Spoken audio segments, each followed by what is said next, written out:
Kung ang imong tuyo o tumong sa imong pagdagan isip barangay kapitan or barangay kagawad sa inyong barangay karong umaabot nga eleksyon, aron lamang mailhan ka, musikat ka, ug irespeto ka ang imo lamang mga personal nga katuyuan.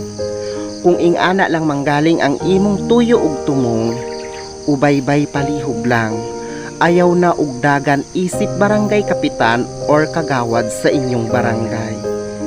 Kay gausik-usik ka lang sa papel nga himuong balota, labaw sa tanan, gasayang-sayang ka lang sa boto sa mga katawhan sa inyong lugar.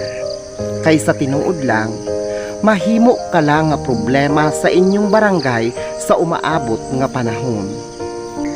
Ang tinud-anay nga pagpanerbisyo ubaybay, dili kinahanglan nga aduna kay posisyon o katungdanan sa inyong lugar ug barangay. Dili pud kinahanglan nga ilado ka, sikat ug respetado.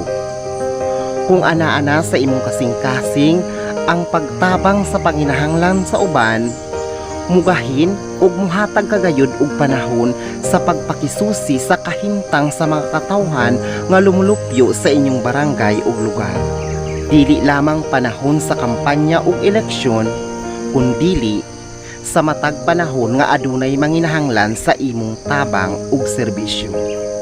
Kay sukwahi ug lain gayud nga paminawon ug pamation nga muhatag lamang kita og maayong pagtagad, magpakita og mga tamis nga pahiyom ngadto sa mga katawhan panahon sa kampanya ug eleksyon.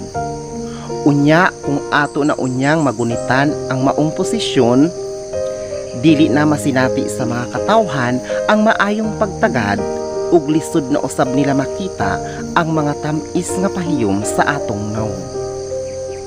Ubaybay, hinuktuki ug pamalandungi kini sa makadaghan.